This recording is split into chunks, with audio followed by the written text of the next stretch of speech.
In this video, I get a chance to mess around with some contrast paints and document how I painted the Hunters of Huanchi from the Warcry Sundered Fate box set.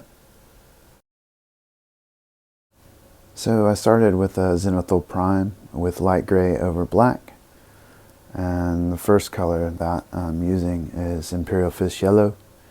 I'm using an old Winsor Newton Series 7 size 1 brush that has basically become like a washing brush, so it's pretty ragged, but for things like contrast paints and washes, it's nice to have around.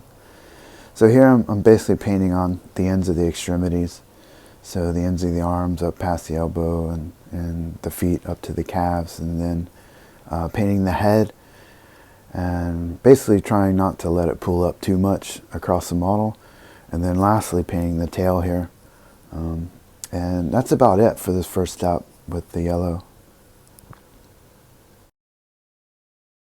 So the next color is Striking Scorpion Green, and I'm basically going to put it on the rest of the body and just do my best to blend it in with the yellow that I've applied before.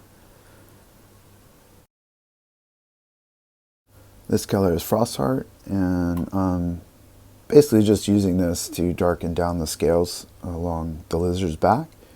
And on some of the other models, I'm going to use it for the weapons. This step is Gryph-hound Orange. So basically here I'm just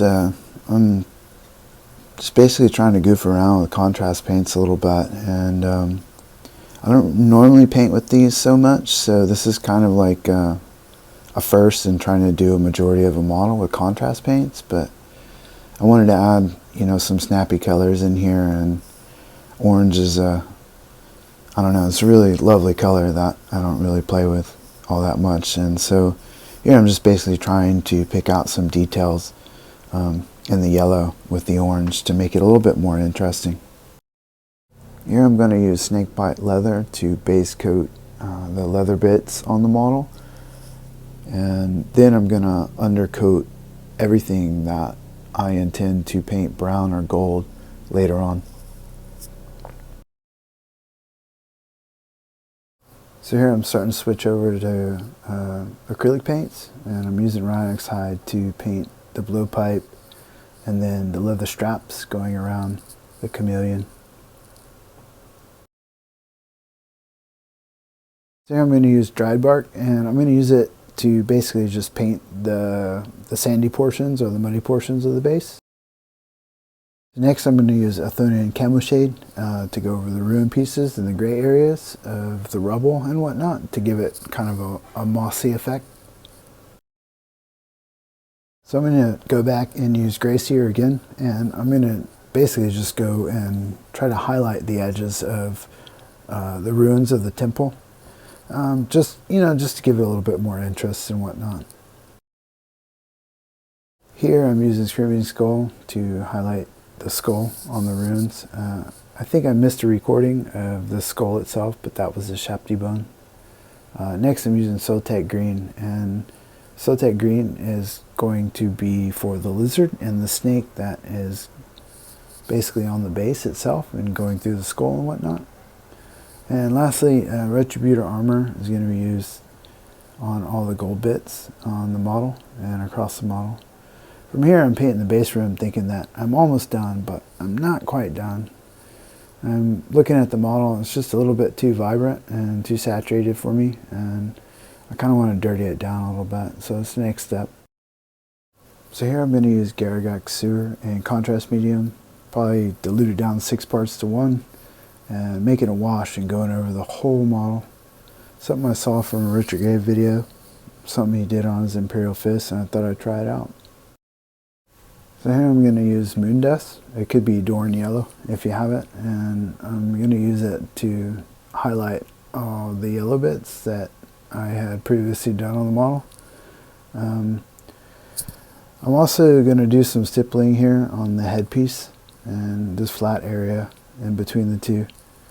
And I'm doing both sides, but basically just trying to give some visual interest to this kind of flat area on the model that's also but it's a pretty predominant area on the skink. It's really big. And, you know, in the cover art, they were doing a lot of art and whatnot, but, you know, I wasn't going to go through all that much effort, but I just wanted to do something that would provide at least some visual interest, you know, when looking at it. And then here I'm doing striations on the tail to kind of give the impression that I just basically did a little bit more work than I actually did. And after that, I mixed moon dust with Moot Green, and I was going to go through and, you know, highlight these scales, basically, you know, edge highlighting the spine, and then highlighting up on the scales across the back, and of course the arms and whatnot, and these green pieces.